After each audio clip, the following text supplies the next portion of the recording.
All right, welcome back to Actual Play Checkpoint Midnight. We have just detailed out our characters. We know all about Slate and Nicholas and Prudence. We figured out what our mission is, which is to recover the Behemoth Sonata and prevent it from being played at a upcoming concert. And we're going to sneak in, socialize our way in, finesse our way in to try and swap it with the duplicate. I've got that Tinker Tailor move I'm excited to use about writing some music that could be a good facsimile. Oh, that's fascinating. Yes, yeah, we've made the mission roll as we're embarking on this mission, and we got a 7 to 9, which is it specifies that on a 7 to 9 you're in the thick of things. You're hitting a snag, but you're still in the game. So, I think I want to to kind of paint this scene with a little montage of our operatives kind of moving through the the well-dressed crowd at this museum that are all kind of mingling and waiting for this performance of a lost Beethoven sonata. So Nicholas, since this is kind of your milieu, how do we see you kind of moving among the Viennese high society here as you're making your way towards your objective? It's a good question. Like, are you kind of shaking hands and kind of making conversation and then like kind of moving from one cluster to another in a direction, or are you kind of waving people off and kind of giving the air of you have something important to do and they shouldn't try to engage you right this moment? Well, I think I hate to give half answers, but I think there are he's playing a little bit of the game of he glad hands the people that he knows he needs to glad hand, and anyone who's beneath him he very brusquely brushes off. So I think that's a big part of it, although yeah, because you keep a very exact ranking of like where everybody fits and like are they important enough that you need something from them or not, right? You're thinking about all the pieces on the chessboard. I'm trying to decide whether I would cause a distraction to make it easier for Prudence and Slate to sort of like mix through the crowd unnoticed. Although, I don't know. I have a very specific idea about how Slate is in the crowd. Okay, all right. So I won't worry about it.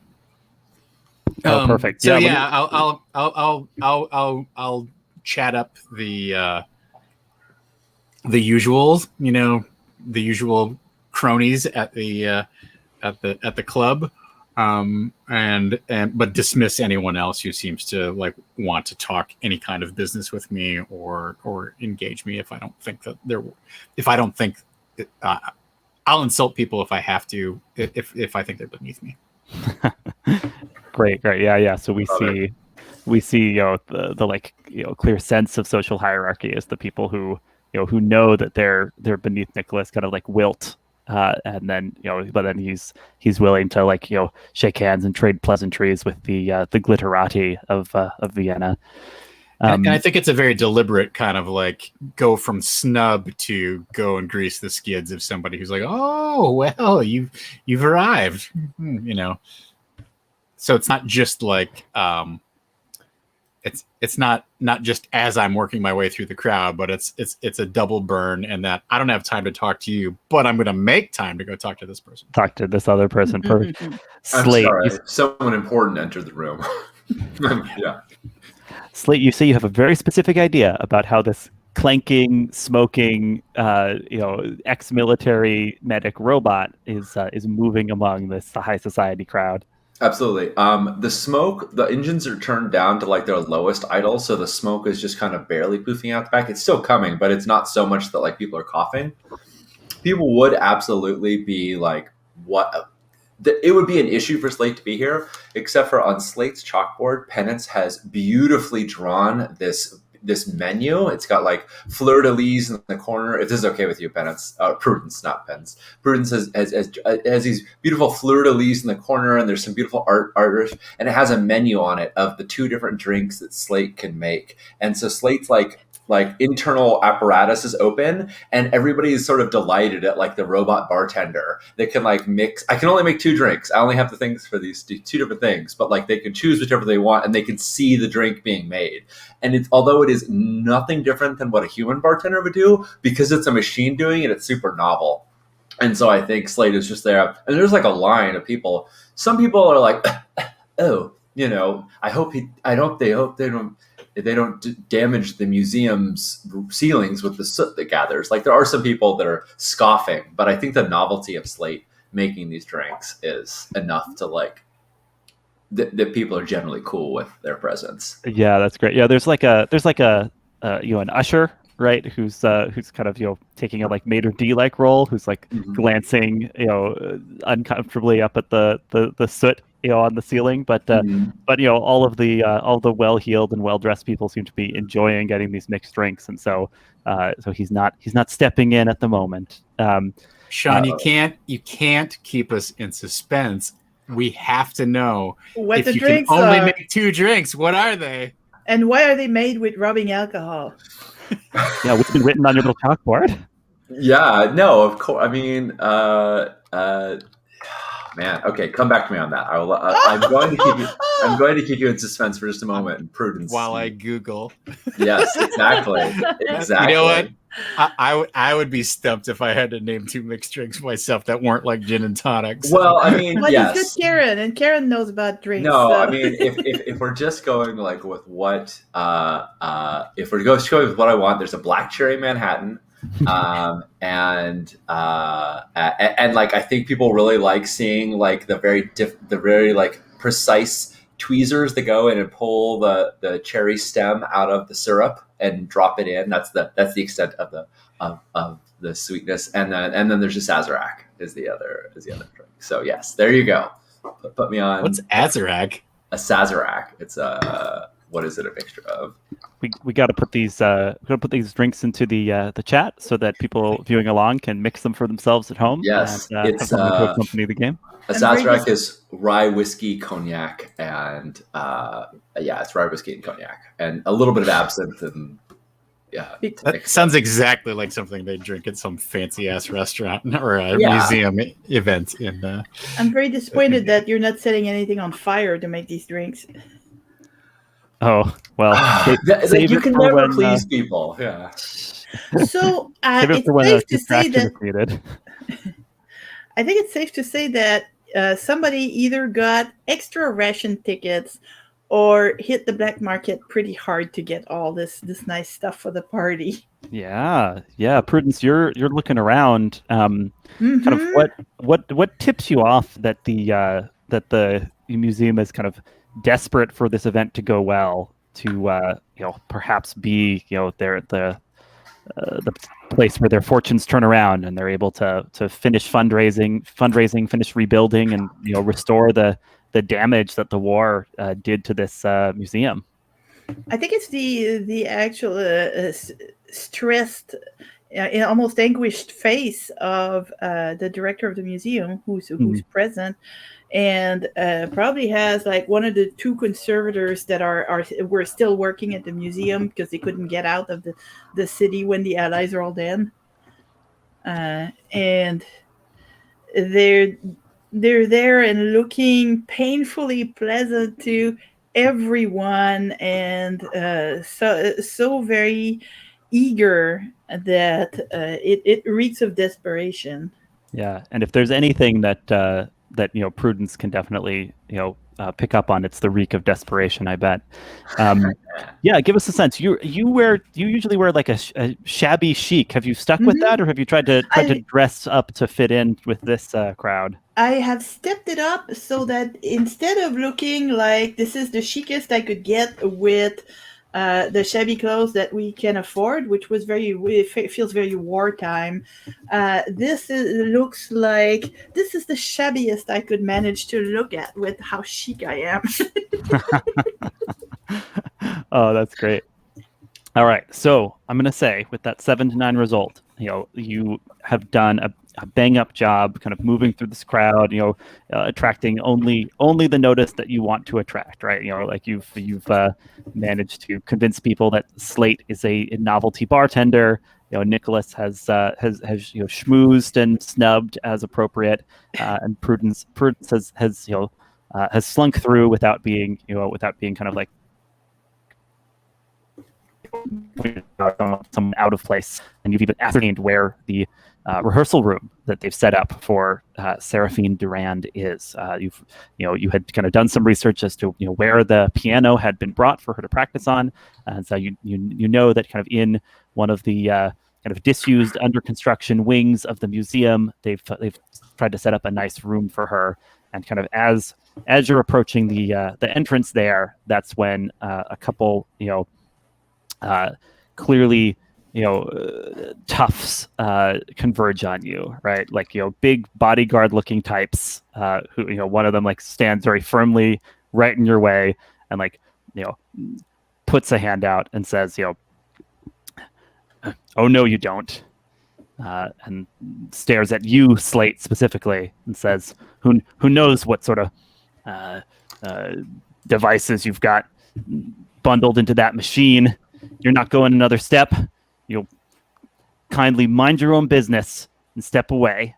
And like his arm, like his hand, like casually, brushes where he's clearly got a pistol holstered at his side. Slate, I'm going to ask you to mark a stress as the person being singled out as suspicious here. Does that work for you? Oh yeah, absolutely. I think Slate is like negative, is like doesn't know how to say like, no, I'm not up to no good, but like that's the closest that they can do. Negative, and then it sounds like it's confusing in the context. It's sort of hard to say whether or not I'm agreeing to what he's saying or I'm disagreeing with it. But yeah, there's Slate's golden eyes kind of glow a little bit more, and yeah, absolutely take a stress. I love it. Nicholas, a speed bump has appeared in your plan. What do you do? Gentlemen, surely there's some sort of misunderstanding here. I'm merely dropping in on my old friend Seraphine. I wanted to wish her all the best before her rather miraculous and hopefully entertaining performance of this long-lost treasure. And the longer you delay, so of course, the less time she'll have to rehearse. Boss is talking to Seraphine. Nobody else goes in.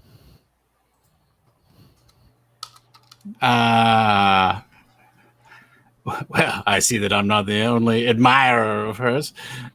Surely it won't be any issue for us to step in and just pay our best respects. She's been waiting so long to see me, and I would hate for her to think that I had abandoned her. And although this is like bordering on truthful, it seems truthful enough that Slate is like very confidently saying affirmative. That's great. Nicholas, sounds like you're trying to pull a fast one.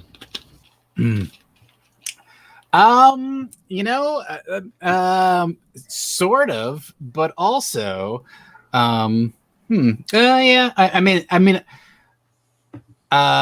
I don't want to get too far ahead of the action here, but I think I'm going to use "Gotta Stop Meeting Like This" on Seraphine. Establishing your old friend. She is an old friend of mine. Oh, fascinating. Nice. Cool. All right, I'll go with that. So the idea is you're triggering this, and then like hoping that you're like speaking loudly enough that she'll like hear you from in there and back up your claim in some way. Yeah, so when they invariably rebuff me for like a third time because these guys are just absolute meatheads, then I will start either just ignoring them and walking past, or knocking on the door and saying, "Seraphine, it's Nicholas. I'm here. I'm just here to pay my best respects, but these meathead guards that are outside the door here seem to be causing some problems." Yeah, let's have you roll. Gotta Stop Meeting Like This. This is one of your storied moves, and when you first encounter an NPC, you may declare them an old friend and roll plus Fixer, your kind of social manipulative stat. All right. An aid exposes them to danger or retribution. A 7 to 9. Tell the MC why they have leverage over you. On a miss, tell the MC why they want you dead. Love it. In the middle of Nicholas saying all this, when you call them meatheads, Slate keeps saying negative. To confirm that their heads are not actually made out of meat. Right, yeah, the but they're brain not. is itself a complicated organ that Yeah, isn't the but they're same not as saying it with muscle. any great conviction. They're just like almost under their breath negative. And I just sort of like for a moment, kind of like just turn on Slate and I'm like, have you never heard of head cheese? It's eminently edible. Everything about their head is apart from the bone. You could eat every single bit of them from the neck on up. The leader's like, are you threatening me? Surely, as a former combat medic, you'd be aware of this. Perhaps they should have sent you to butcher school. Does that thing eat heads? Pointing at Slate again. I hate to say it, old man, but Slate here served in the war. And I think seen far more action than you probably have. And like the red cross that painted on the arm, like, you know, but like wither, like faded now, but like Slate, like it, you know, it shines in the golden lights of the chandeliers. Very good. Oh yeah. They've lit up all the chandeliers for this gala. Got to look their best. Yeah, Nicholas, let's have you roll. Got to stop meeting like this and see what Seraphine's attitude is about your old relationship. Nice. That's a good one. We got 11. We got an 11. Yeah. On a hit, they offer you comfort and aid, even if it exposes them to danger or retribution. So like as you kind of call through the door, a French woman's voice says,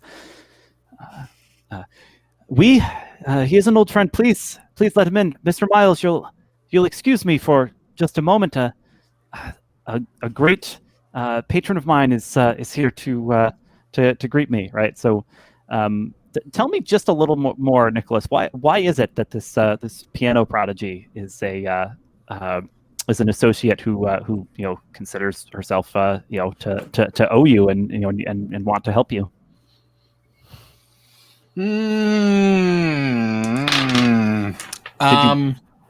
Go for it.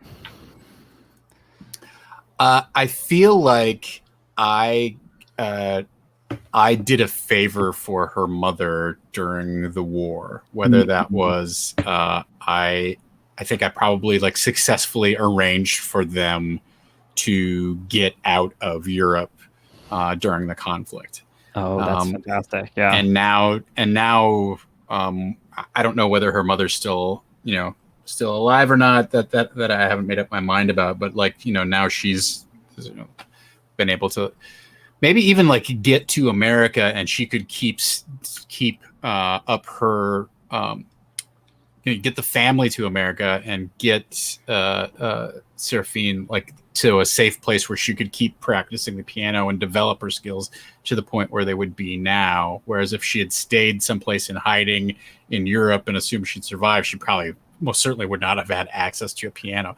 So let's take it a step further. I got her family and their piano out of Europe, which Sean has dutifully informed us is no small task. No, that's beautiful. Yeah. So they're like guards look at each other, and a man's voice from inside this rehearsal room says, "Sure, what's the harm of another old friend?"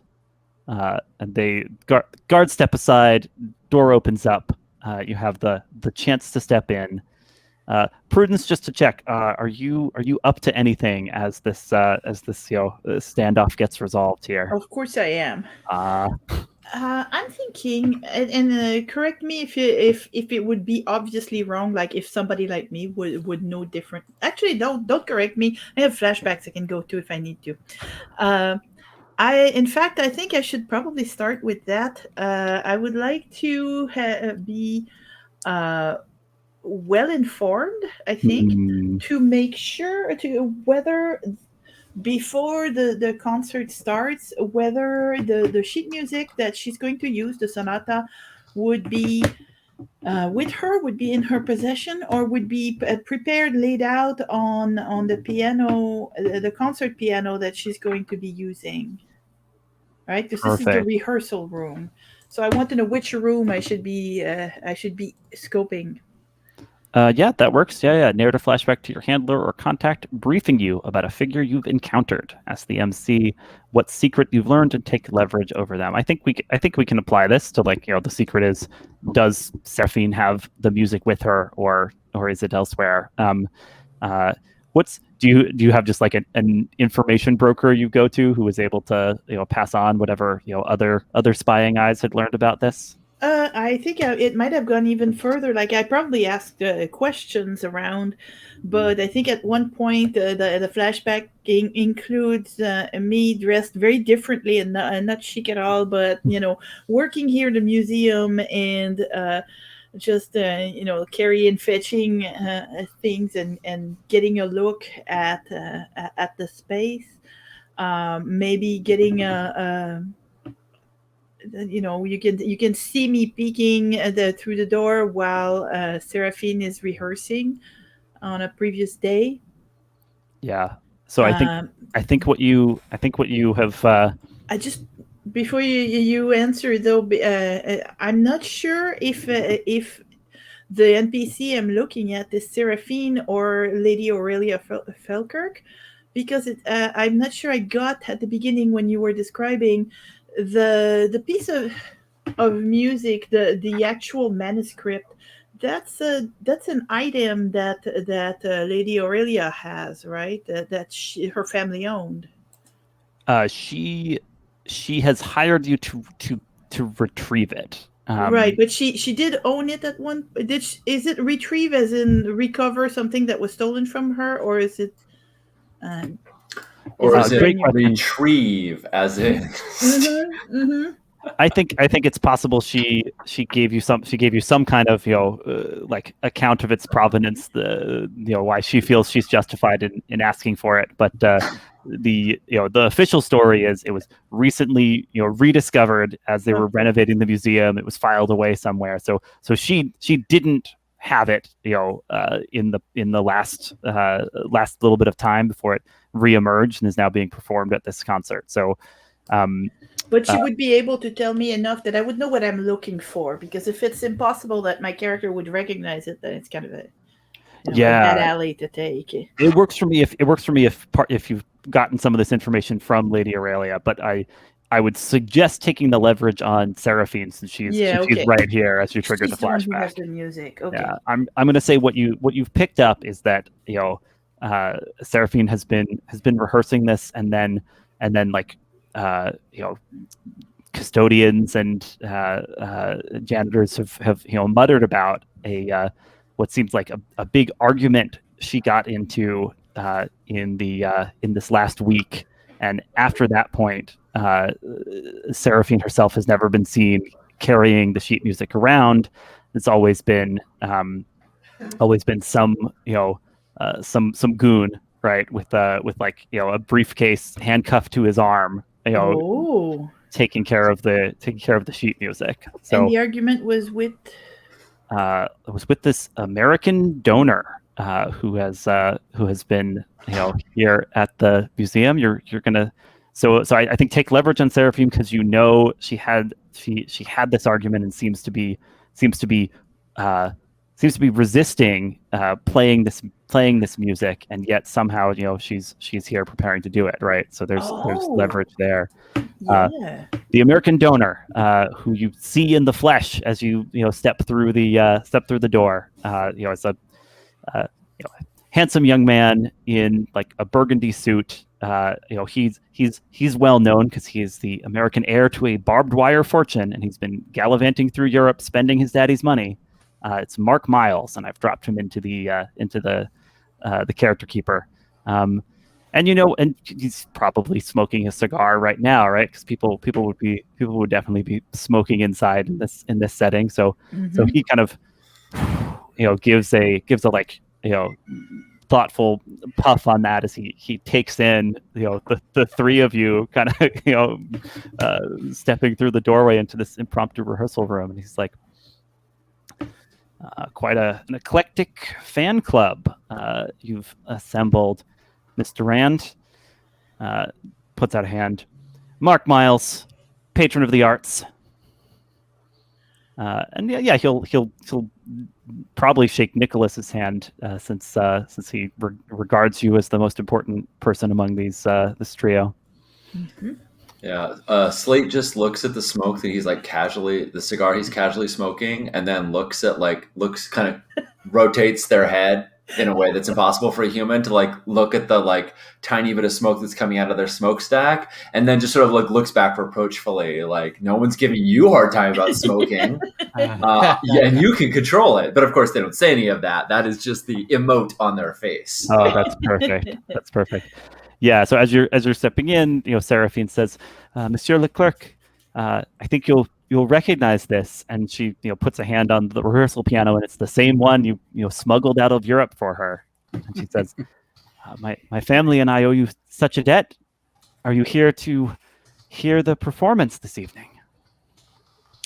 Well, I am marginally interested, of course, in the festivities taking place this evening. But first and foremost, I wanted to come and say hello to you, my darling, and make sure that all of your accommodations were met to the appropriate standards. And if not, then I should most like to rectify that. So if you feel any sort of discomfort or put out in the least slightest way, please feel free to call upon me, and I will gladly offer my considerable resources to make your stay a pleasant one in the utmost.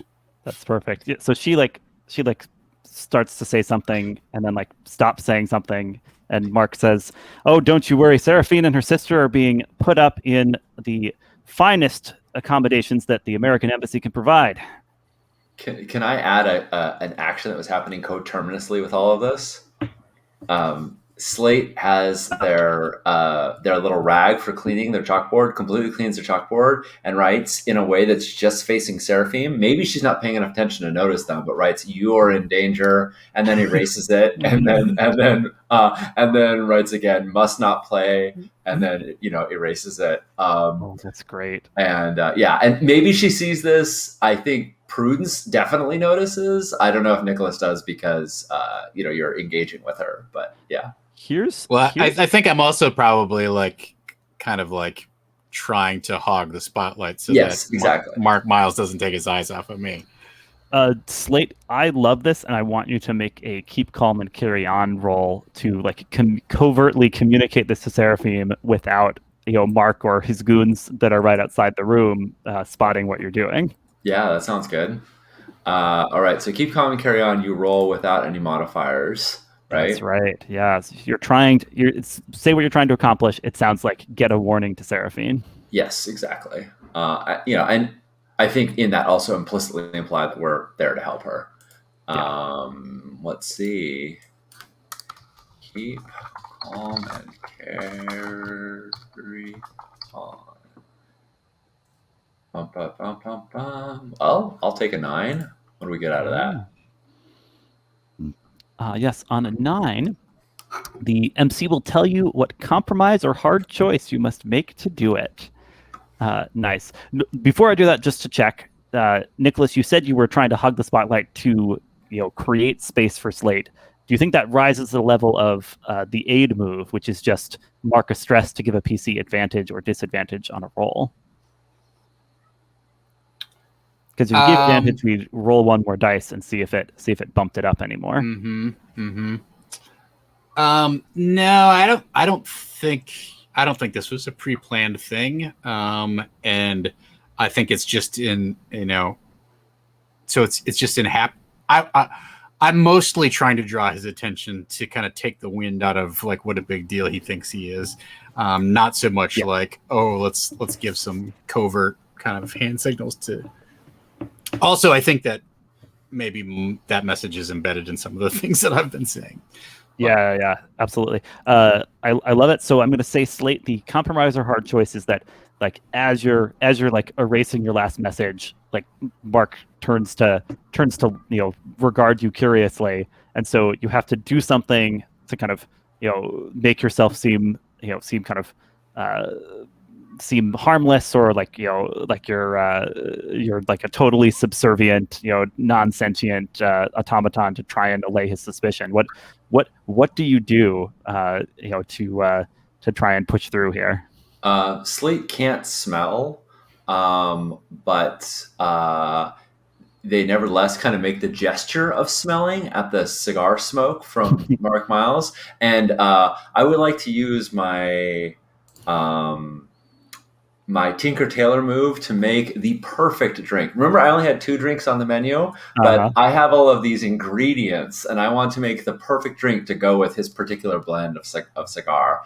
And I'm going to like pull from my thing that I am here to like give him the sort of special treatment that a patron of the arts deserves. And so everyone else got these prefabbed drinks, but he is getting a creation of his own. Beautiful. I'm just going to say, to make that cost hit home, that I'm going to ask you to mark a condition of your choice as you kind of stumble to make this happen and avoid suspicion. I mean, I think my condition is exposed, right? Like like I've drawn attention to him, and it's going to be hard for me to not like at this point. I'm a relic, but also a marvel, and I can no longer just be like I'm the random robot waiter. I think they'll probably keep their eyes on me. So yeah, I'm absolutely exposed. I love it. Let me just check prudence. Mark has not like particularly paid any attention to you yet, but you could probably get his attention, or get Seraphine's attention, or do something else while their attention isn't on you. And let me just check to get a sense of what you might be doing there.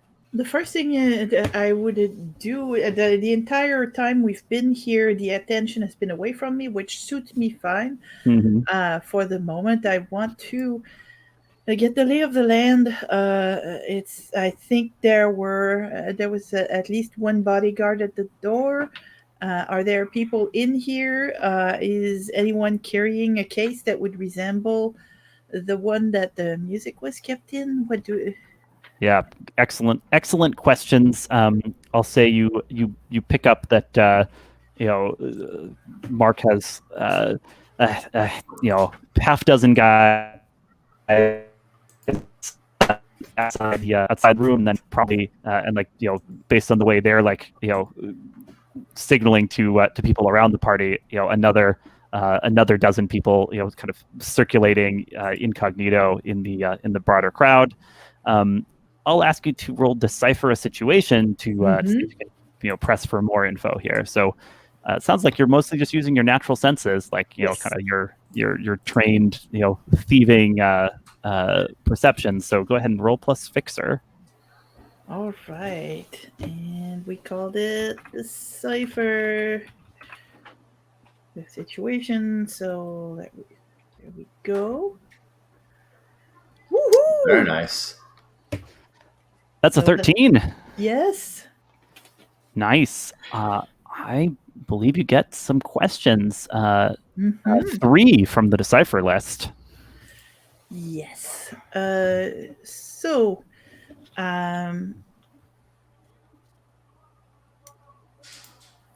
let's see. I'm trying to couch what I was asking about to frame it in this way.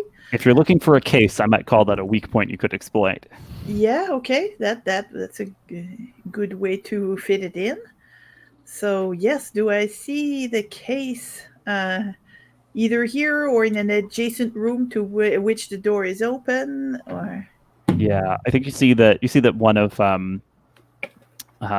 Mark's guys has a metal briefcase handcuffed to his wrist. It's not that subtle, but you also see that as kind of as Mark is talking, the hand that isn't holding the cigar is like absentmindedly fiddling with a tiny little key that's clearly the key to the briefcase. That's more what I would expect.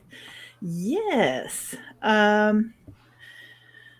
Let's see. what danger am I overlooking? Hmm. I mean, there's obvious danger in that there are goons, and so Yeah, goons are the obvious danger. I think you kind of you remember some of the like wilder things that Lady Aurelia was saying about what this music could do, and Mhm. you look and you see the kind of uh, edge of fear in Seraphine's eyes, um, and what's a good little supernatural detail to throw in here. I think there's like a big like guilt framed mirror in this room, and uh, the reflections of people in the mirror keep like shifting subtly, like kind of like growing and rippling, almost like the mirror is reflecting some kind of dark fate that could potentially befall anyone. You in the mirror you see yourself and you see like your like cat's eyes very clearly, right? So the overlooked danger is there's a supernatural transformation threatened by this sonata, and kind of that's like made an impression on this mirror, and if you're looking closely enough, you kind of see traces of it. Does that work for you as an answer? That does. So that leaves me with one question. I'll tell you first the idea that popped to mind as soon as I saw the little key in the briefcase. Mm-hmm. It's trying to pull a substitution. So it's a two-part challenge, right? The or even three, but I think the first one is easy. Get a small key to and switch it with the one this guy is holding. Mm, So there are plenty of small keys I could use in a museum. Keys to displays, for example. mm, My grandfather's piano had a small key that you could lock the cover over the keys with. So I think having a little key on hand is probably not a big deal. I may even be able to get something from all the odds and ends that Slate has. I was going to say Slate 100% has a little key on the back Yeah. that opens up a oh, it compartment, opens up a little panel, yeah. and they just leave the key in there. And so I think because I have a release called Modular, leave a piece of yourself behind. So I would in fact love it because I Oh, think I get to clear stress or a condition. yes.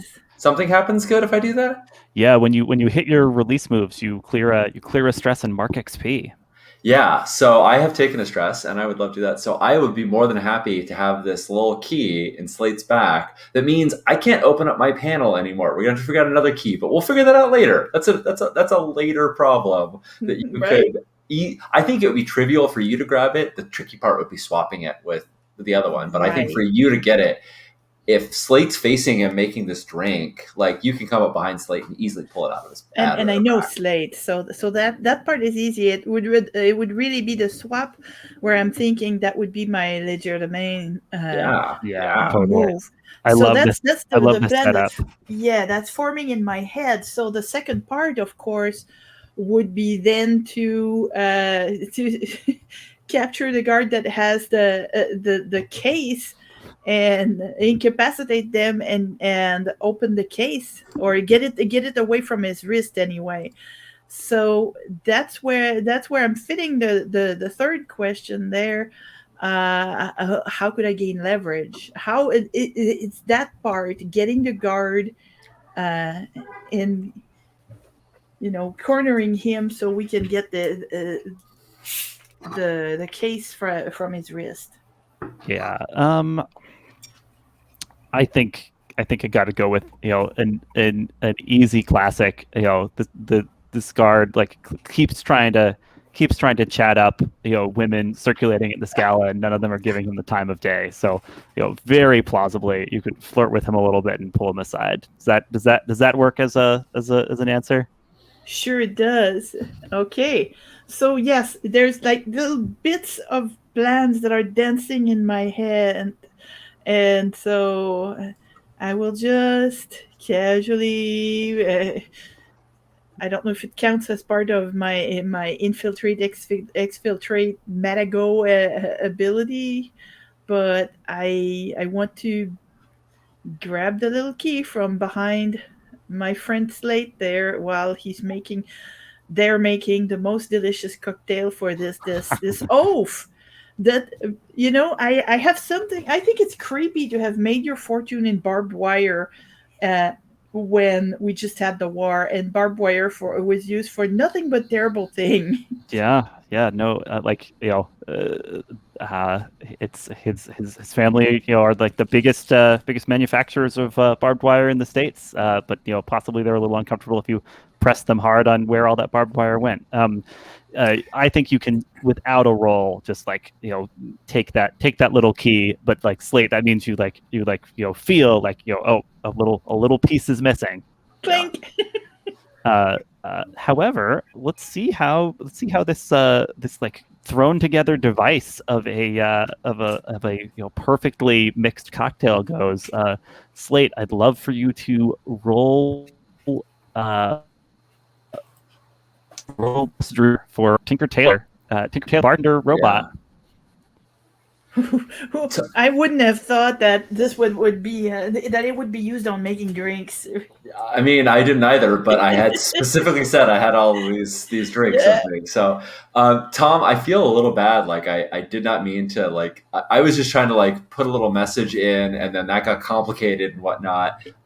Let's make sure we get back to your bombacity, because I think that was like No, the instigating vote. it's fine. Like when this all kind of starts, I'll just turn to Mark Miles and be like, Mr. Miles, I can't help but you seem noticeably interested in my automaton here. He's a wind-up barman, is what he is. Allow him to make a drink. Prudence, don't just stand there like a doorpost. Fetch Mr. Miles a drink. Nice. So I will make it and then hand it to Prudence, so you have a good reason to have the handoff with them. All right, let's see how this goes. Nice. So I'm rolling Dreamer. I accidentally, for some reason, closed the Rolling room. That's okay. I got the link for you right here. Bum, bum, bum. Okay, let's throw that up. I'm gonna roll 2d6 plus 2. Okay.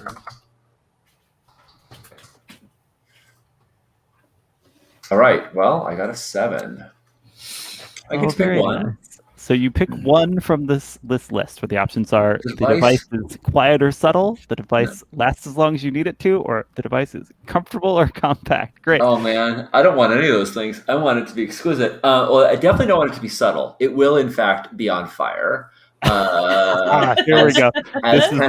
As Prudence had said, there's a little like spark. There's a little like spark ignition, and then a tiny little flamethrower like ignites it. So it's not quiet or subtle. So I feel like if you don't pick it lasts as long as you need it to, then at a certain point, like it combusts more, right, and causes some kind of problem. Yeah, I think that's it. I think it lasts as long as I need it to, which is to say that like it's gonna like tell me if I'm interpreting this too much. It's gonna hold up as a remarkable drink. Like it's not gonna like just be for show. Like when you taste it, it'll actually be good. The device is disguised in comfortable or compact. Yeah, no, and it's the device is just a drink glass, but the apparatus of it like has my full chest cavity open with all of the articulating arms inside that are normally used for surgery, like that would hold scalpels and things like that. But are mixing this because like my main 2 arms are like way too herky jerky and clumsy for surgery. It's these internal. Oh wow, you've got these tiny little arms that you use. Yeah, and I love that's very cumbersome. Yeah. Yeah, I'm gonna interpret the cumbersomeness is that like it gets stuck in some way. So like once you've opened up, like it's like, oh, one of these parts that that hasn't yet been replaced by Nicholas just seizes up. So you're realizing you're going to be walking around with this whole apparatus open unless you can find a way to force it shut. Right. But yeah, you create this incredible flaming cocktail that Prudence brings over to hand to Mark Miles, who his eyebrows go way up. He's like, well, I've seen a lot in my times moving around this continent, but this is the first time that a robot has tried to serve me a on fire drink. Bottoms up, I guess. Okay. And he raises it, turns to Seraphine and says, "To the future." Yeah. And you can all see, because his chest is open, or their chest is open. You can all see the record, the ancient record that is almost never played, go down, and it's kind of dusty almost, and it goes down and it spins as a bog pocket, which is the closest thing that Slate can have to an insult. It's World War II slang for a tightwad, but that's as close. And maybe that's referencing Miles, and maybe it's referencing Nicholas, but that's as close as Slate ever gets to saying obscenities. And Miles is distracted by the drink at that moment. Prudence, are you working your magic as you yes, hand I over the drink shall. and then try and do some sleight of hand? I will try to swap the keys. So here goes. Roll. Yes. Wow. Nice. Wow, you're beasting this. That was boxcars and your +2. I mean, technically, I think you had advantage on that, which means you could roll another die, but obviously that is moot. It's 14. Yeah. Yeah. Oh yeah. Let me just put that up on screen. Thank you. Yeah. Yeah. There's no way you could have rolled any higher. Let's see. You choose 2 from the I choose 2 legerdemain list. So no one there suspects a thing, or resisted leaving behind a calling card, or you didn't pick up something that's more trouble than it's worth. Okay. I'm hesitating between the last 2. Obviously, I choose that no one suspects a thing for now. That's a good one, yeah. But the key could be considered a calling card if it's sufficiently obvious. On the other hand, picking up something that's more trouble than it's worth seems right up my alley. I mean, that feels like it's really built right into the narrative. You're taking this dangerous thing. It feels like that's just a truism right now. Yes. So, I think I pick up the key, and either the key is more trouble than it's worth, which is, as you say, is baked in, or I go the extra mile and I pick up a little more. I am known to pick up a little more when I have a chance. Mm-hmm. Affirmative. Yeah, that sounds perfect to me. The other thing is that was a 14 plus. For that level of a roll, you actually should be marking notoriety, because as you do things well, eventually people kind of start to notice that you are a force to be reckoned with. I believe your decipher was also a high roll. I think that was an 11 though, wasn't it? Let's go check. Prudence said I had a 13 on decipher. Yeah. So it's when it's above 12? No, it's actually any 10 plus at the moment. So okay. So that's a full notoriety track. So kind of, what we do is when we got to some kind of a pause, possibly in this case at the end of this session, we would talk about how Prudence is gaining a handler. That's not a problem. Yeah. Cool. So yeah, I think Prudence, there's just like a slow motion shot of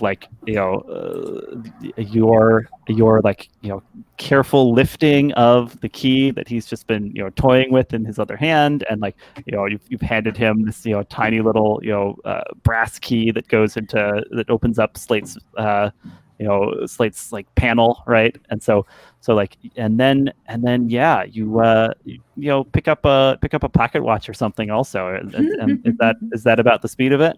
Yeah. So cool. It's kind of a leverage moment. and I will remember that pocket watch is more trouble than it's worth. Keeping that in mind. But are I'll you write are it you kind down of too.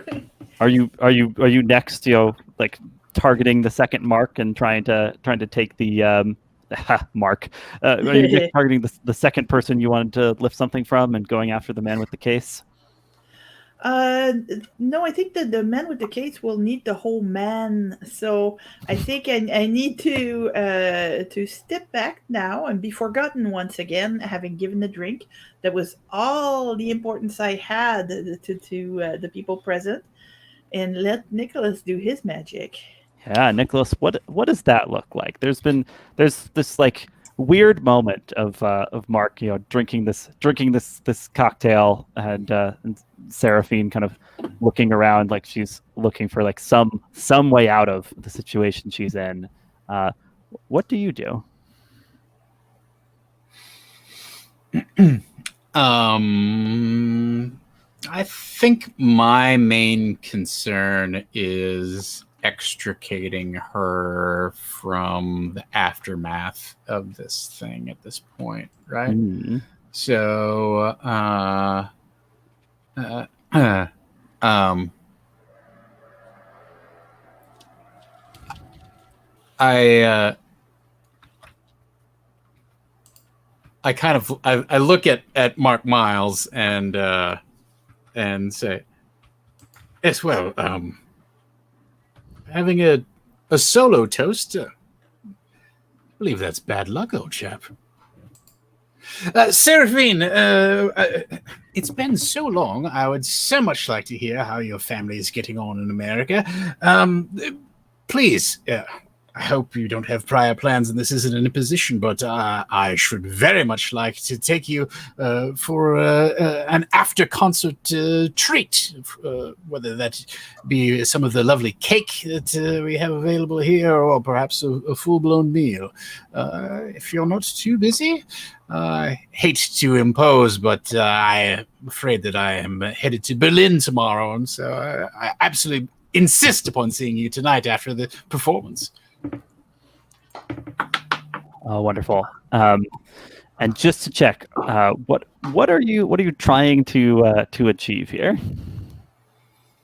Well, I'm trying to get her to commit in front of Mark that she's going to kind of go someplace with me. Yeah, I mean, yeah, I just think what happens is she says, Monsieur, I'm so sorry, but I'm afraid my evening is spoken for. And Mark kind of like laughs heartily at that and like slaps you on the back, Nicholas, and says, better luck next time. Oh, Oh, snap. Oh, I will. Mr. Miles, I'm it's afraid on. you entirely mistake my intentions. Please, I have long since given up chasing after pretty young girls. And besides, Seraphine is much like a daughter to me. If you and her have some sort of plans, well, if she is taken with you, enjoys your company, so to speak, I don't see why you couldn't both join me for a little after concert aperitif, shall we say. I would be most happy to host you. So you're kind of like just wheeling, dealing, trying to set a trying to make it official here. I'm inviting him along. So yeah. Interesting. I know three's a crowd, but I can assure you, I know some of the best and most well-hidden night spots in all of Vienna, which, unfortunately, you won't find many here after the war. There's still quite a bit of rebuilding going on.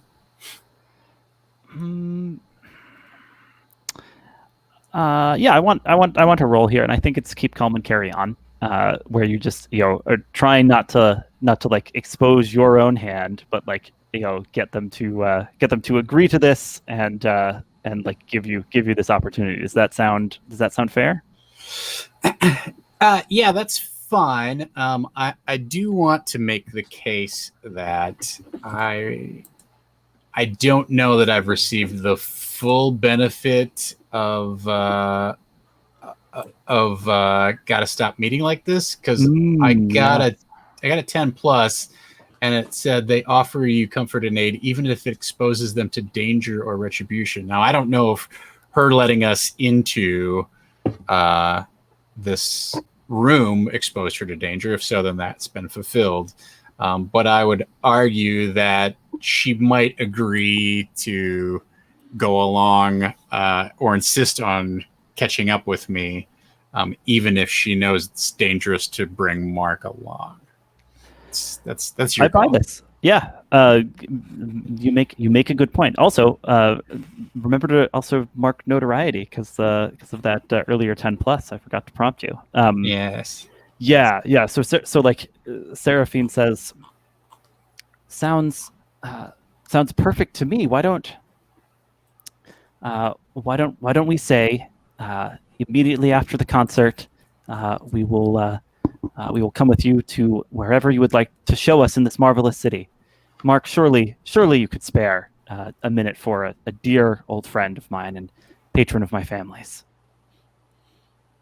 And he kind of, takes another puff on the cigar, but seems to feel at a loss for a way to turn down such a reasonable request.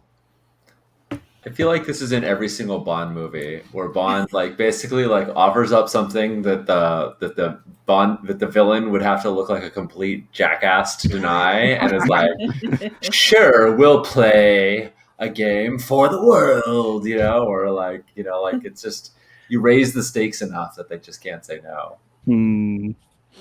That's very good. Cool.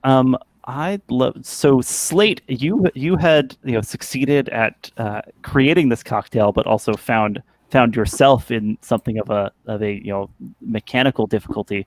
I think you're also kind of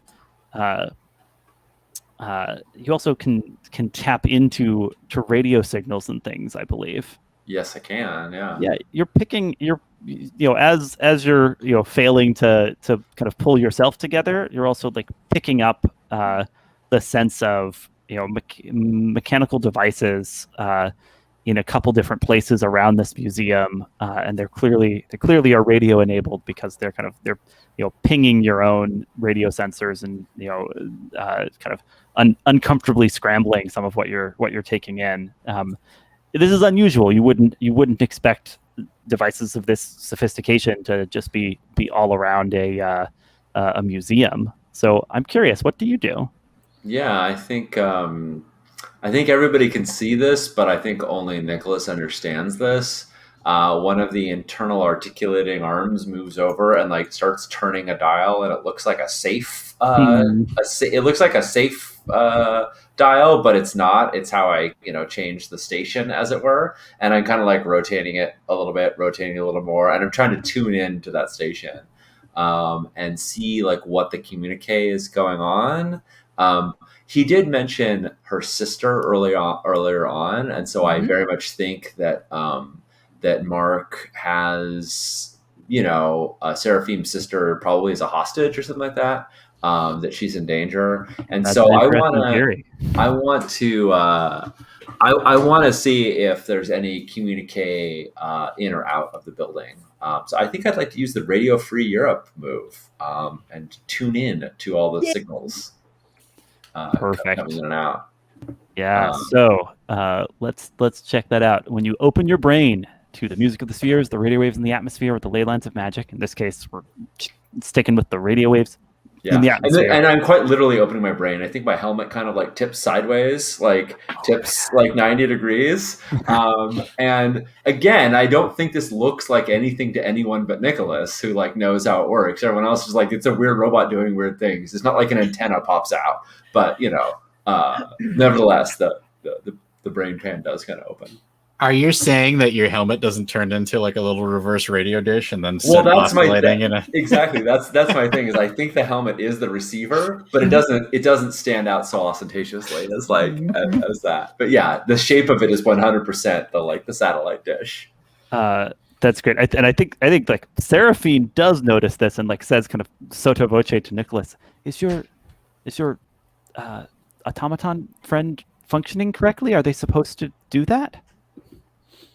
Oh, So- he does all sorts of things. He was they were rather banged up in the war. Let's just say. let's see that roll plus dreamer as you tune in. All right, let's roll it. Bum, bum, bum. Lost connection. Fun times. I mean, the most appropriate. I'm seeing your roll on my screen. Oh, you are. What did I yeah. get? Was it You good? got a 9. Was it perfect? Awesome. Okay. Well, let me see if I. On a 7 to 9, you on a hit, the MC tells you something new and interesting about your situation. On a 7 to 9, it's fuzzier, and you just get an impression. Perfect. Yeah, love it. I think like the first like communique you get is one of those goons that was confronting you earlier is radioing out, and he says, some suspicious customers turned up. Be on high alert. If she tries anything, remember, we need her to know we're serious. So be ready to take another finger. And then like as you're like trying to like tune in on that, it's like that something comes through like scrambling you, right? As if like there's competing radio signals, and you hear people like speaking back and forth in worried Russian. So there's like the fuzzier thing is that there are also Russians trying to communicate in and out of this, but you don't catch enough. I don't know whether Slate understands Russian, but it's a little garbled nonetheless. I think the fun thing is Slate does know Russian, because we figured this out from earlier that they picked up an NKVD signal that that's true. But it's that thing where you get two radio stations conflicting. It doesn't matter whether you speak the language; it's just this garbled mess, So. And I think that, for the benefit of the audience here, while the people in the room don't hear this, obviously the audience can hear this, and it's just these two signals cutting it up. And immediately Slate's golden eyes like cast down to Seraphim, where I assume I see all 10 fingers. Yes, she needs them for playing. Yeah, of course she needs them for playing, but her sister doesn't need any fingers. So. Yeah, when I did the keep calm and carry on, I got the result that meant the message got through. So I think the message that you're in danger and we're here to help did make it through to her. Is that correct? Yes, that's correct. Yeah. So when she says, is your robot okay? I sort of like nod and then go, and then like push my helmet down as though I had to like force it close, like it wouldn't close on its own like the rest of my chest cavity. But I'm also like nodding to her in this sort of like knowing way that hopefully she understands as things are bad, which I think she already knows. Perfect. I like this very much. I'd love to cut away and check in. Prudence, what's your approach? You've got the key. You're yeah. And let's see what I understand of. I don't know that there was the secret communication between Slate and Seraphine. Do I? I think I specified that you saw that. Yeah. Okay. I wrote it where you could see it. Yeah. Yeah. Okay. I do have leverage on her, and I know that she's. And that she's there's tension between her and Mark Miles. Mm-hmm. And let's see, what do I know of Nicholas's angle on this right now? We can say that you overheard everything that transpired, and you know that he is setting up the chance to take her and Miles out after the concert. So he's kind of got them to agree to that. Do we want to just cut to the transition, like when the chimes go, and like she needs to go, and then like the goon goes off, and that give Prudence the opportunity to get the, because I feel like that's what you set I know yourself what I up was thinking for, about. right? Maybe the clock starts striking 10, right? It's like, people get like excited and then hushed as they're being like ushered into the room that they've set up with chairs and a grand piano for this performance. Prudence, does that work for you? I need to intercept this bodyguard before the clock starts striking, because then he's going to be back to business. He won't want to flirt. He won't be easy to distract. So I need to Perfect. corner Yeah. him So before that. you see the clock hand like approaching, 10 Yes. when you know it'll strike. So you know the time is now to make your move. Yes. So I think that I could drive to, like, nobody was paying much attention to me in the scene. So somehow the way things moved, the way people circulated in the room and interacted, I found myself next to him, and I kind of accidentally bump into him, then look up, make a big show of looking up, like he's such a big tall man and I'm such a little a woman, right? Um, and then do the flirt, like, oh my, I hadn't noticed you, sort of look, and give him a big smile. And while the whole conversation is going on between the important people, I will start flirting a little more, and give him a look, like, you want to step out of the way for a minute. Is a sort of a Nice. Surely you need a smoke break.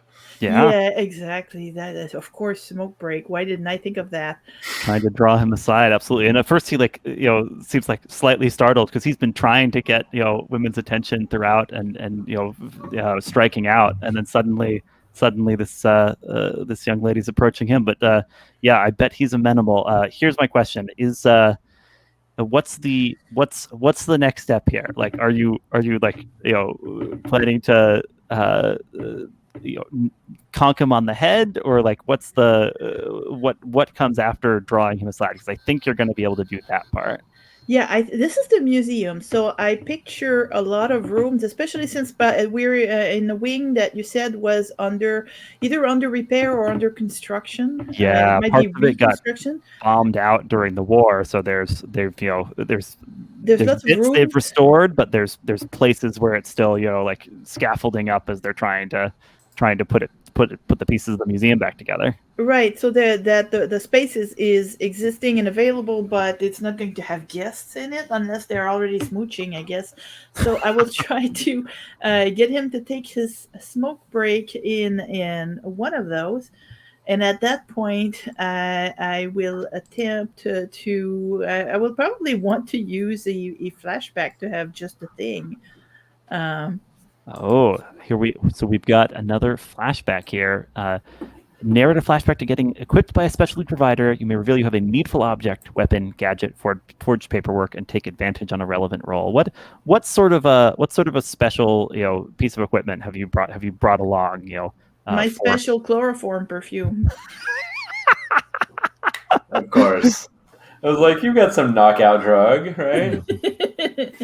And yeah, I can't handle this drink, clearly. shout out to fans of the Magpies. Trance powder to the face. Oh, perfect. I love this. So I marked the flashback so I wouldn't forget. Yeah, and you get advantage as you do this. I'm going to say this is pulling a fast one, because you've tricked him, pulled him aside, and then you're trying to drop him with the knockout perfume, and you get advantage on the roll thanks to your specialty equipment. I will take it. So let's add another d6 to the roll. And it's. Let's see. There's pull fast one. Okay.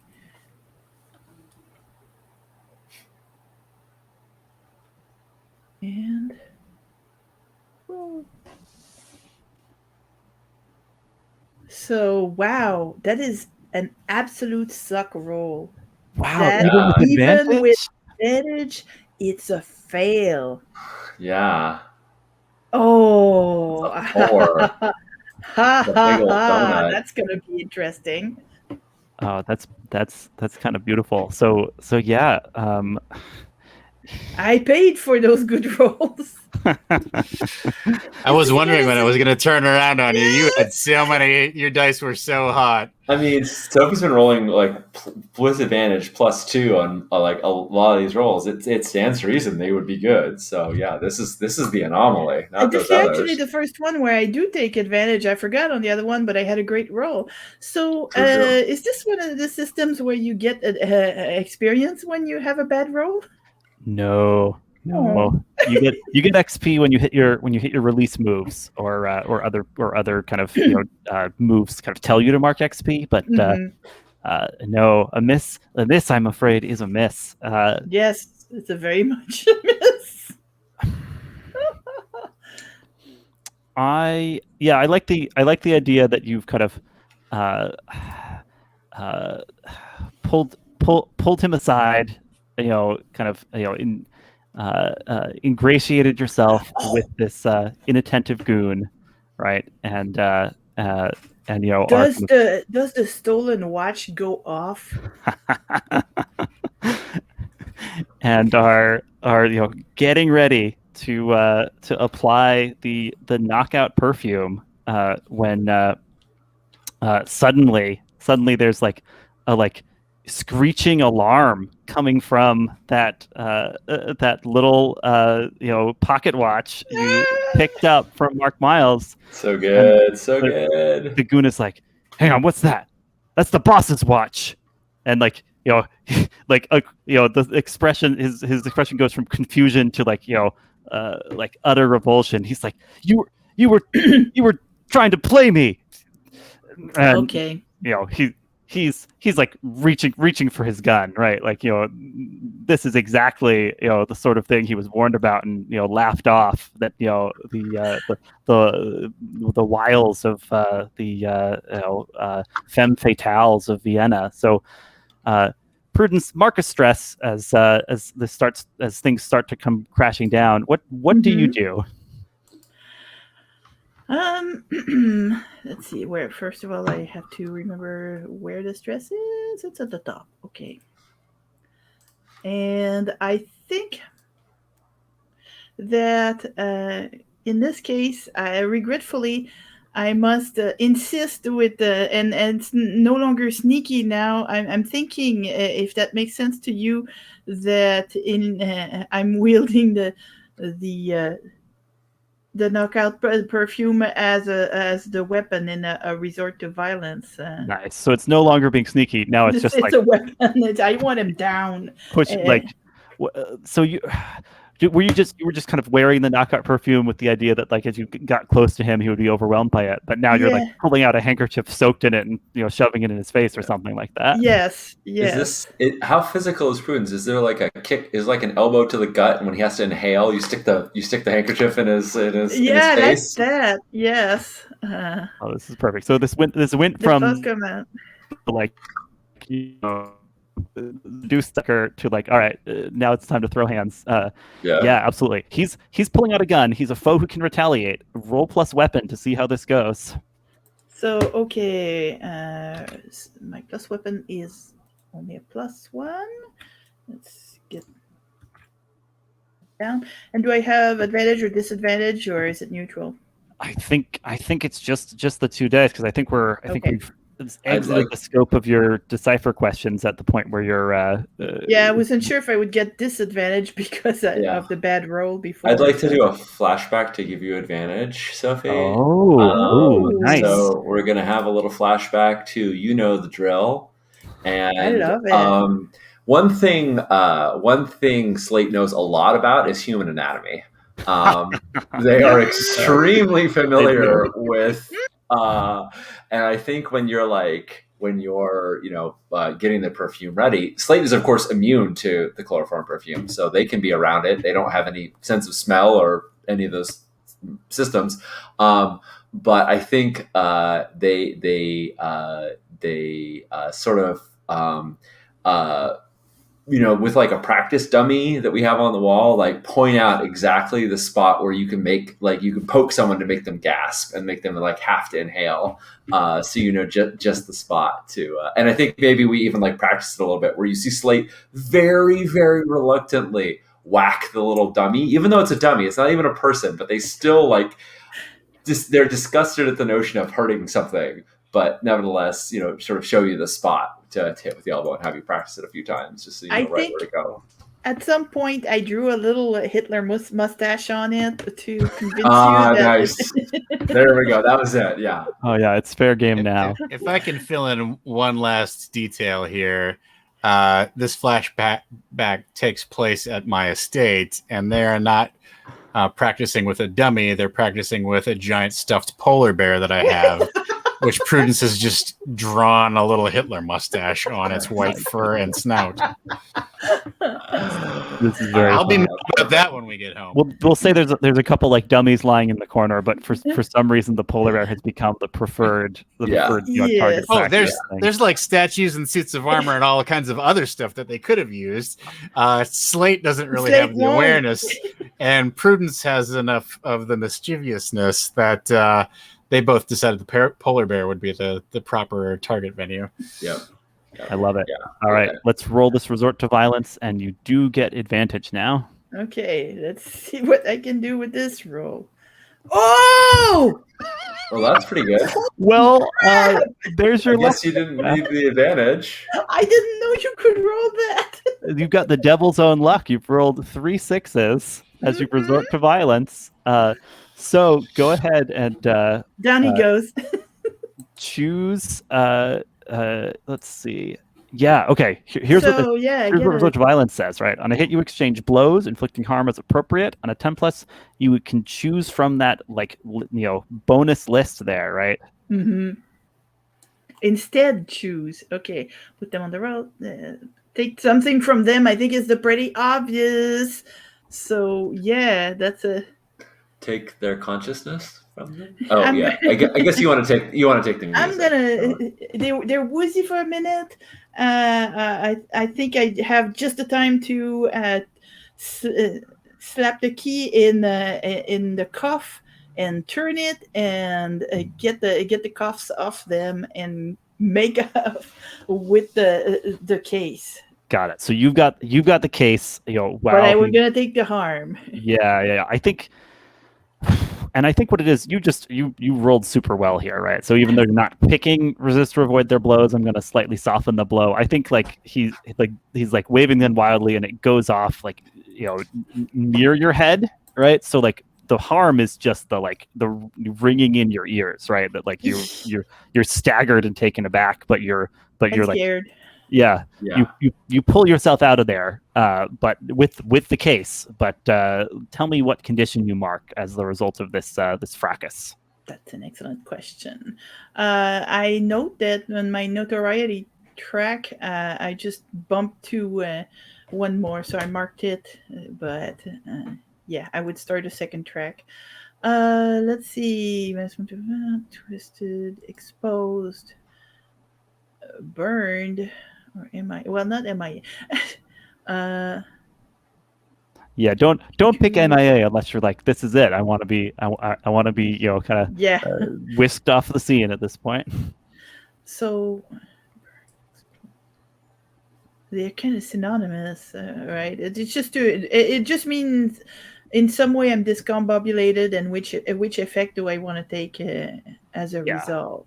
Yeah, that's about right. And what do they do again? Let's see. Okay. I think it's I'm burned. I'm not in a good place right now to comfort people and share ideals and any of that good stuff. How do you? I want to know how does your kind of cat nature come through as you're kind of trying to get away from this confrontation and feeling some consequences of it. Oh, that's easy. I kick him it completely needlessly because he's down. Not repeatedly. I just kick him hard for no reason. Are you being cruel here? Yeah. There's because that's a release move. But I'm not sure that it qualifies because it's pretty minor. I'm in a hurry. I'm going to get out of here. Sure. All right. Just checking because I feel like you were set up to hit that if you wanted to when you seduce the guy, pull him away and then end up True. shoving the chloroform in his face. So I would get my one stress back. It's just mechanically speaking, it makes clear a stress. No, that makes sense. Okay, I'll do that just so I can get some and you'll some familiarity with them too. Yeah. All right. So a gun has gone off. I think there's like panic starting to set in within the museum, right? Like the usher was the clock was starting to ring and the usher was getting ready to draw people in, and then bam, there's a gunshot and people are all like scrambling, looking around. Some like well-heeled people are hiding behind statues, and kind of Mark kind of starts shouting, "What's going on here?" And like he's like yelling at his goons. You were supposed to be keeping an eye on things, right? Seraphine takes the moment to step closer and say to Nicholas, "We've got to get out of here." I'll second that. Well, that's simple enough. And I turn to the nearest wall and I draw some sigils on it and hopefully open a portal. Nice. Are you trying to exfiltrate this restricted area via your unusual means of transportation? Yes, I am. Yes, I am. I love it. Let's make that roll. It cannot accommodate. No, okay, it was stolen. Only the ones in bold matter. It was stolen from Count Weldon, and it can't be used on a surface that is damp. So roll plus fable here, huh? All right.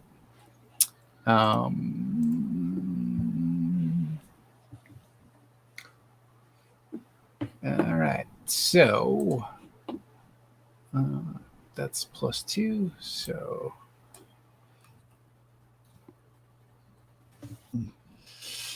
That's not good. Oh dear. That's something, isn't it? I think you you're drawing this doorway on the wall essentially, yeah. Mm-hmm. And as you do so, as it kind of like shimmers into existence, someone steps through from the other side. None other than Count Weldon himself, with like a big old grin on his face as he says, Mr. Leclerc, I knew you would have to use that again soon, and the spell I cast would show me exactly where you were so I could reclaim my prize. On guard!" Right? So like, he's just extremely excited about this whole is stepped through, using up your portal, and like draws his sword cane, like he's gonna duel you. May I ask you to? Can I ask you to mark a stress as this the situation devolves? I mean, you can ask.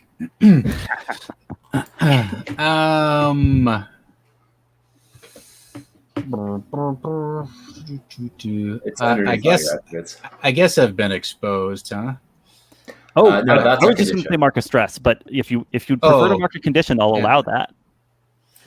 Conditions are worse. No, I'll mark a stress. All right. Cool. Slate, you take in that Nicholas was trying to get away, and you're kind of like, I think the radio signals that you tapped into are like suddenly going off from every direction, right? Like it's this chaotic scene, but you see a a hard-faced man kind of standing unnaturally still as this chaos starts to erupt. Pulls out a handgun and like levels it, pointing towards Seraphim. Slate, what do you do? I think Slate. I don't know if you remember the old Adam West Batman show where like he would always run around and have like a giant bomb, and they'd always be like running around. This is Slate. Slate's running around like holding all of these bottles of liqueurs and things like that, and like you said, they can't like collapse it, so they're like running around like, what do I do? And it's like this moment of comic relief in the show. But I would like to go over and smash one of those bottles against this gun and knock it out of his hand. Am I close enough to do that? Is there a Yeah, I think and I'm you're totally close happy to enough be to shot try. in the process. Like it's not a problem. Like Slate doesn't really have a lot of. Slate has total delicate gears that are all exposed, but doesn't have a lot of self-preservation instincts. So Yeah, I'm gonna say we're gonna go straight to a take serious harm roll here, right? I'll say like, yes, you smash into him, you keep him from firing at Seraphine, but you're taking a bullet here. Does that yeah, work for you? that sounds right to me. All right. So when you take serious harm, roll plus stress. And this is All one where right. you don't want to roll high. This is one of those reversed moves. Well, I don't have any stress right now because I'm using my modular ability. Oh, nice. And yeah, and yeah. Well, we're gonna roll and see how this goes. Take serious harm. Boop-a-doo. Yeah, Slate's invincible. This is I got a 5, which I think means I do all right. You shrug off the blow. Yeah. Man. Yeah, so like does like the bullet just like ricochet off of you or something? Like I think the bullet I think the bullet goes I think the bullet goes into my chassis, and it's like about to oh yeah, this is like again where I'm slightly comic relief here. The bullet like goes into my chassis. It's right about to like hit like really sensitive, delicate gear, and that's finally when like the exterior trap door like finally like closes and it thunks into the outer shell and it like dents it, and but like I'm still like halfway open on the side, so I'm still clumsy, but yeah, the exterior door like shuts just in the nick of time, yeah, and it thunks off it. Good job, R2D2. The man like swears at you in Russian, right? He says, damned machine, what are you doing? All right, and then like kind of is like scrambling after, like you knocked his gun out of his hand, right? So he's like, yeah. I shatter I think that the bottle is shattered against him, and yeah. Oh, perfect. Yeah, he's like scrambling after the gun, but is like cursing all the while in Russian, talking about damned witches trying to destroy the city. And this is when we get a little scary because we've never said like who Slate worked for in the war, and they say in Russian, a little record comes down, and in Russian they say mission parameters, but it's in Russian. Oh, so nice. Like, what are you doing? And there's an answer to that question. It's maybe not a satisfying one, but it is an answer nevertheless. Oh, that's great. That's great. Prudence, things you have the case. you've avoided being shot, but the scene in the museum is devolving into chaos. People are jamming the ways to the entrances to the stairs to get down to the lower floors and exit. There was another gunshot in the room, and you can probably like spot that Slate has smashed into something, and Nicholas is apparently about to duel someone or something stupid like that. Like what do you do taking in this whole scene? Well, tell me specifically the Madago move. Thanks to your feline spirit, you always have an opening to infiltrate or exfiltrate somewhere, no matter how implausible. Does that Mm-hmm. mean that I automatically succeed, or that I'm automatically able to have the move even when normally it wouldn't be available? Yeah, in a scene like this where the exits are clogged, you could still exfiltrate even if that Mhm. seems improbable, because you can kind of slink through the shadows or move through an impossibly tight space like a cat. But I would still have to roll probably plus fixer because I tend to be stealthy. I would still That have to roll for the result. that's what I would that's how I would rule. Yeah. Hmm. That makes sense. I just wanted to be sure I understood correctly. So is your plan just to exit the scene? Like you've got your objective. You're ready to skedaddle. I'm thinking more about infiltrating back to where I was and uh, extirpating my companions. I Oh, know okay. it's not a very cat-like thing to. Oh God, I could do something horrible, but that's okay. I still have it in my back pocket. I mean, you could certainly get out, and in doing so, cause a big scene that would, spend a stress to give us advantage in getting out as well. Like That's true. I can help you you can that you can way. aid us as part of your Yes, exit, and because you could aid us and like wave the music in front of them and be like, "Ha ha, look what I got," and Because then scare Mark will off. recognize that briefcase, right? Like, Yeah, and his men, right? Like or any his of pocket watch, or any of the you've got all these well, things that his they. pocket watch is right. probably still like making this like blaring alarm if you've got it with you. Yeah. That's true. So yeah, I think I'm going to exfiltrate, but as I leave, I will toss the pocket watch to one of the goons and say, yeah, one of Miles' goons, and say, oh, give that back to your boss with my compliments. It's a fake anyway, uh, Oh, that's and perfect. sort of make a scene there. Um, and then I don't necessarily want to wave the case around, though I assume that those who know of its nature will recognize it. But I'm not going to flaunt it. What I am going to do, though, is I what I would like to do, if it's possible, is jump in a very nice car that is not mine and get it from the valet. If it can belong to somebody who I will really piss off and who's very important, that's great. Are you insulting someone dangerous along the way here then? I am doing it, but I'm not doing it for the move because I don't necessarily have a benefit to derive from it since I You cleared mark my stress XP already. when you do it. That's true. Uh, but We're I we're just about to wrap up the that's session. true. yeah, I would That's say. true. I like So it. yeah, I enjoy the I was thinking more the thrill seeking, though, making things harder for Oh, nice. myself in You're order to not look just slinking away dashing. into the night. You're stealing a car as you do it. Yeah, I mean, I can do both, and the spirit is there, but Yeah. I can only check one. I love this idea. So it feels like, and I'm cool with like rolling a bunch of things into one roll, especially as we're right at the end here. So it sounds like, Prudence, what you're doing is you're marking a stress to give advantage to your allies by tossing that watch and making a little scene, Oh, and that's then right, you clearing it, are say again. and then I'm clearing it immediately by Oh yeah, by being thrill seeking. Sure, yeah, sure. yeah. Yeah. As So you make a kind of cat-like exfiltration where like somehow you squeezed impossibly through the crowd of people to like exit the museum, and you pick up the fanciest car you can, and drive it out of there, screeching through the streets of Vienna. Go ahead and roll with fixer for this one. let's see if it works. So let's see. This is for we're calling it help, right?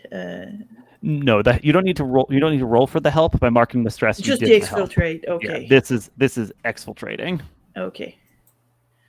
And I have a 2, not a 1 in that one.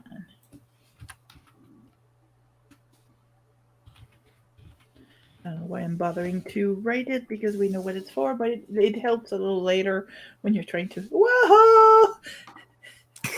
There we go again. The most notorious operative in the city. With advantage, well, I did make a splash, so. Yeah, with advantage, you can take that 6 and 4, and that's a 12.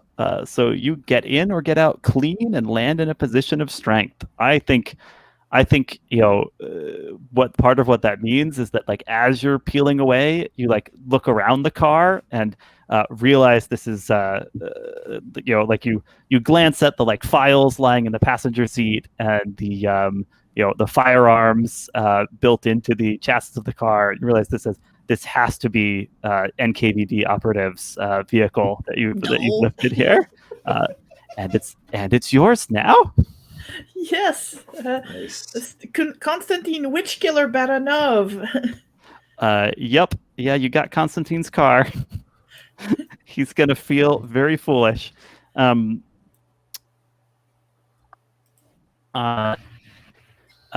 Nicholas, let's check in perhaps one last time with you. Arrival has just appeared at the most inopportune time as you were trying to get out of here with your charge. What do you do?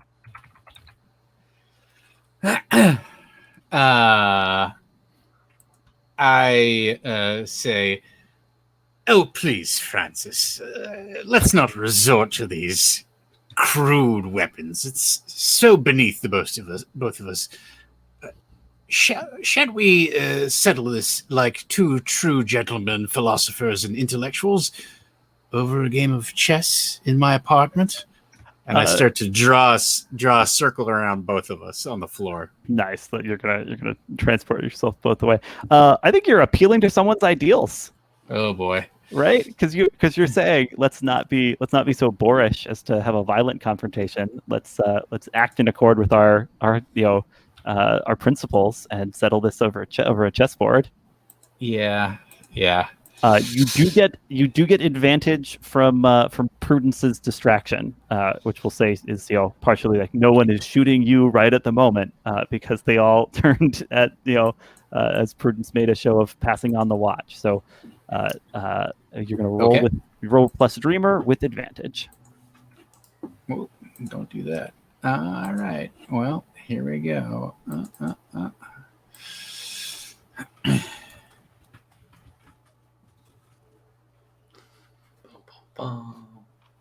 It's a 7.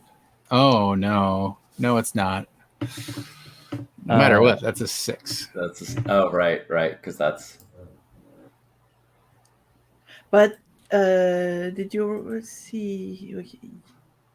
Yeah, no, that still doesn't work. Yeah, because Dreamer is not. I got a 0. Yeah. It's not my thing. Cool. Let me take a quick look at. I was hoping to have to like pull out the big guns and punch our way out of here anyway. So I wasn't gonna like thwart I wasn't gonna thwart the teleportation if it made sense. But I am now up for if you issue the kill command to Slate to exfiltrating our way by force. Slate, I'm a little confused. What part of my description suggested that you were included in the circle I was drawing? Well, fair, but just saying. Yeah. I think what happens is the Count does, oh no, you're not going to catch me with that again, and like just flicks the sword to like stab through the chalk and like pull it away from you. So like you are not able to draw this circle because he's reclaimed the chalk at his sword tip, and like that's at the point when Mark says, she's getting away over there, right? And like, his goons start like, pulling out their guns and converging on you as like Seraphine grabs her arm and she says, I tried my best not to play, but he has my sister. So Slate, it sounds like you're about ready to to bust some heads here. Yeah. I feel like sort of Iron Giants style.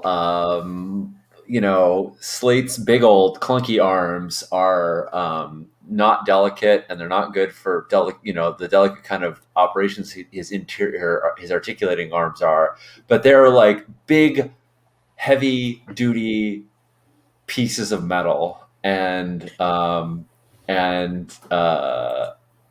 think the smoke starts billowing hard, staining the ceiling, and and Slate really is like would be saying sorry if they could, as they're like trying to sort of plow their way. They don't have that disc. They don't have an They apology. don't have the sorry disc. They don't have the apology disc. Man. But so yeah, I would like to exfiltrate via force, and punch our way out. So you're not like you're not specific. You're not trying to like destroy any of these people specifically. It's just I'm trying to knock through them to get out. In fact, I think there is like a moment of a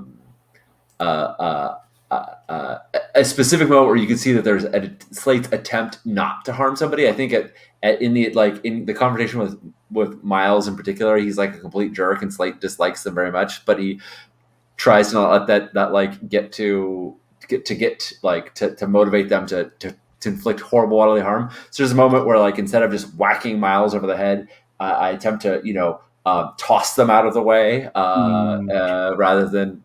We'll see how the roll works, but absolutely, yeah. So rolling plus weapon to exfiltrate with force. Go ahead and make that roll. Force. And you do have +2 weapon.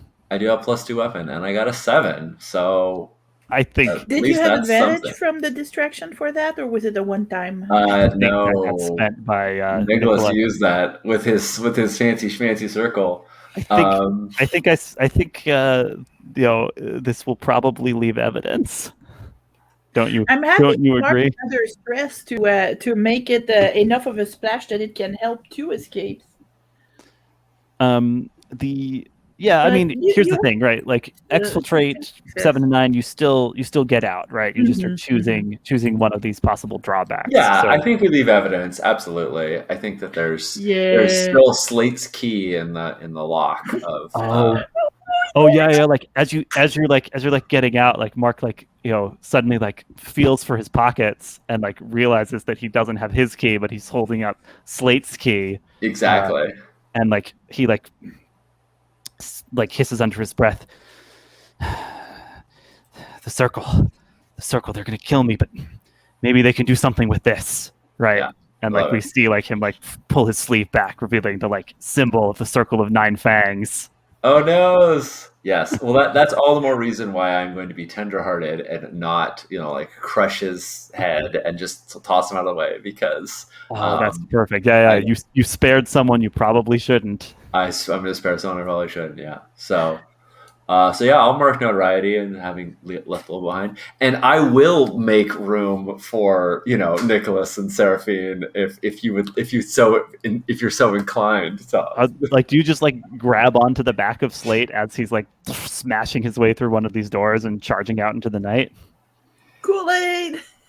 Yeah. I mean, I think I feel like the way that this typically plays out is like he like shoots in one direction, everybody kind of ducks, and then he starts charging out in a different direction, and that enables us to kind of slip out the side, and let the chaotic robot rampage off into the night while we kind of like slip out the side door that he may have shot towards. Yeah. What about the count though? That's what I'm. Well, I think we're getting to epilogue time, and I'm very curious in these epilogues where we see these operatives, especially Prudence, who has the Sonata that so many people want to get their hands on. Where? I've been wanting to make that joke all game with that Sonata. I got the score. Oh, Wow. Wow. well, can't say you didn't earn that. Prudence, where do we Definitely see you all in the take it? right. Like if we get a little glimpse of Prudence's next steps in this epilogue here. What do we see? Do we see Prudence going to Lady Aurelia like the operatives had agreed, or do we see Prudence taking this to Sergei in hopes of lifting his hold on her? It's a good question. Let me look at the NPCs for a sec again. I mean, Lady Aurelia is nothing to me. It's really Nicholas that matters to me. Hmm. And I heard the Russian among the brutes that were trying to stop us, which makes me wonder about Sergei. But then I got Konstantine's car, right? Yeah. So I think I know what I will do. I I will try to sell Sergei on having info on Baranov instead, because that's his car. I bet there's some juicy information and evidence in there. And I will make sure I will inspect and remove things that would be damaging to us, but leave things that would be useful to Stepanovich. Oh, that's And fantastic. So you're gonna try to trade the car to yes, Sergei Stepanovich and then yes, bring the score back to Nicolas. yes. I'm not sure how that's going to go over because it was pretty public that I made out, I made it out of there with the case. So,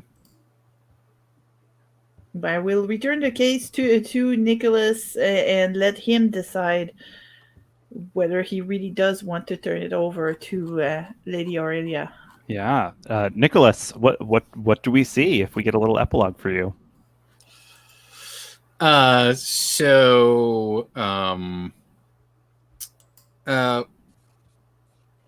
find ourselves in an alleyway nearby the museum, and I have Delphine on one arm and Count Weldon, of course, close on my, like facing off across from me. Yeah. And I say, look, old chap, we need to retrieve her sister and get them both to safety. And that's far more important than any sort of old feud that we may have ever had. I realize perhaps I didn't exactly win this bit of chalk fairly and squarely from you. But may I suggest a trade, as it is far more useful in the present moment than anything else which I have upon my person, including this dagger, which was originally crafted for. I wrote it down. Shit, I can't remember his name. You're trading over your Templar dagger to get your chalk back. But for Godfrey de Saint Omer, you recall who he was. He was a good friend. A very good time. He was a very good friend of mine, and I'm sorry that he chose to entrust his dagger to me rather than you, but I am here to make that trade in exchange for this chalk so that I may secure the lives of this young woman and her dear sister, which unfortunately I've become sentimentally attached to in perhaps a most unprofessional way. That's great. That's great. So yeah, so what we see this exchange between rivals where you manage to parley back your chalk in exchange for your storied weapon, and you are and then like perhaps there's like a quick montage of like using this chalk to sneak in to the the like heavily guarded apartment where American goons in Mark Miles's employ have Seraphine's younger sister tied to a chair or whatever, right? And so there's some quick flashes of this additional rescue mission showing there is a heart under Nicholas Leclerc's massive collection after all. I think there's like a series of like flashes and whooshes and flashes and whooshes, and the next thing you know, we're in their apartment in New York City, and I tell the ladies, gather your things, you can't stay here anymore. Have you ever been to Kyoto? The whole globe-trotting adventure. Right? Slate, what would we see in your epilogue at the end of all this? We see a medical tent that's sort of been erected in a maybe not great part of Vienna. Yeah, bad And neighborhood. yeah, and there's a bunch of people that are all sort of bedraggled, but the one that like has like a crushed cheekbone and maybe a broken clavicle and a few other sort of her ghastly wounds is clearly one of Mark Miles's goons that didn't get the mercy that Slate showed Miles, for instance. And we see his eyes like look in terror for a moment, and then he just kind of like conks out as he's been sedated, and then the articulating arms of we just see the articulating arms of like the camera's pointing straight down, so we just see Slate's articulating arms come out and start like doing repairs on this begin surgery to stop him from internal bleeding. Slate can't really bring themselves to causing anyone any kind of real harm. So yeah, Slate, they are a sad robot boy, but they are a very sad robot boy, but a good egg. Yeah. All right. This has been Checkpoint Midnight. Thank you all for playing. Yeah. So Nice. with I had enough XP to take an advancement, which I took from my playbook, and I Nice. would have one entanglement. I would start with an entanglement. I didn't pick it because I think that would have developed with the aftermath, like the various agencies that were involved. Yeah, I mean, it sounds almost like you're getting more entangled with the Soviets, right? But I kind think of that's trying very to play possible. Yeah. Sergei against Constantine. So maybe like one of them ends up as your handler, using you for their agendas as part of this deal. Yeah, I just felt like it would have been more.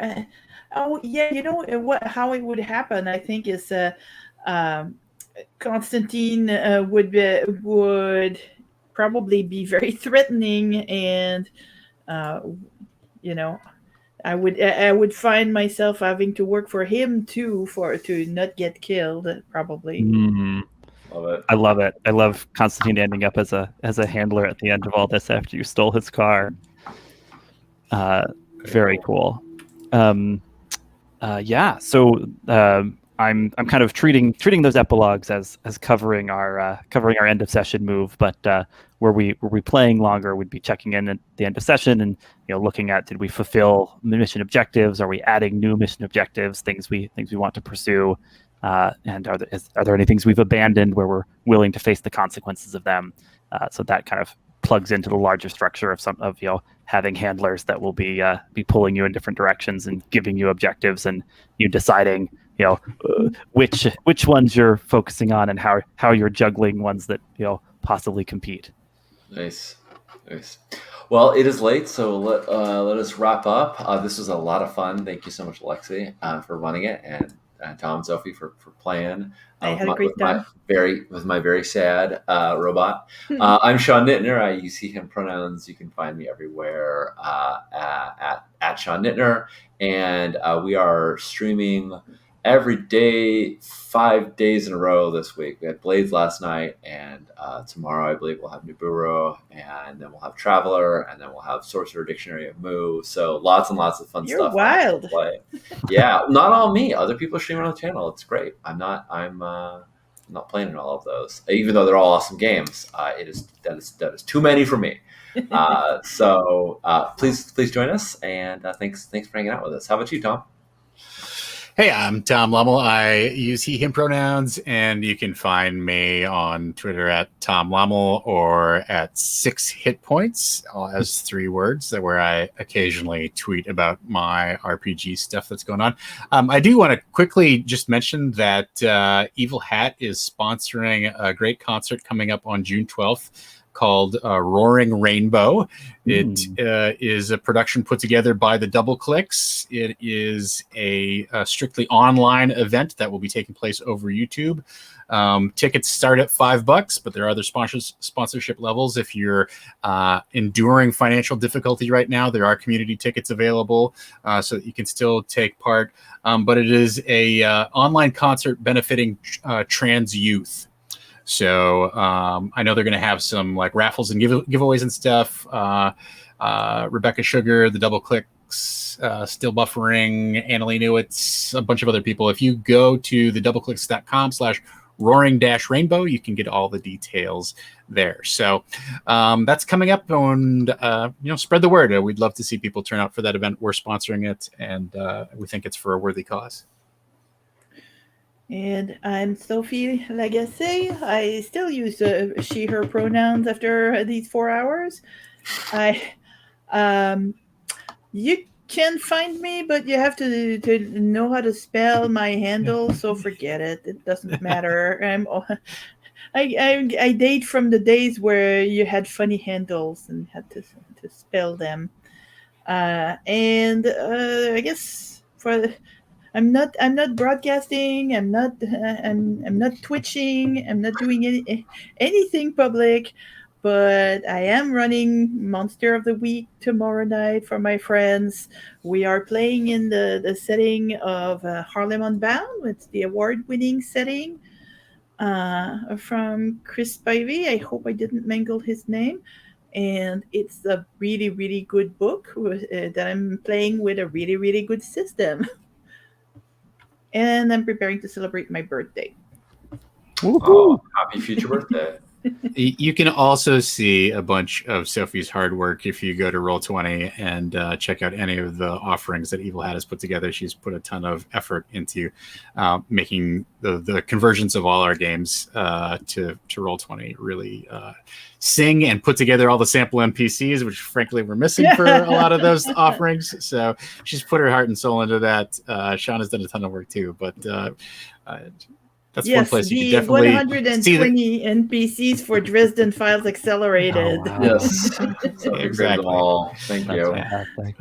How about you, Alexi? Yeah, so I'm Alexi Sargent. You can follow all my gaming endeavors online at Cloven Pine Games. So definitely check me out on itch.io, where you can download some games for free, including the Emmy-nominated Secret Science Sewer Siblings, a game of Teenage Mutant Ninja Critters. You can also now find some of my games on Drive-Thru RPG, including the Great Soul Train Robbery, which was a zine quest project that I've just completed to put out there. If you're interested in Checkpoint Midnight, there's a way to sign up for Checkpoint Midnight mailing list right on that itch.io page, and you can also just follow me on Twitter, and I'll keep tweeting about this game as I continue tinkering with the design. Always a lot of fun to play it, and thanks so much for having me on to run it with you folks. Absolutely. All right, friends. You all have a great night. We'll see you soon. Good night, everybody.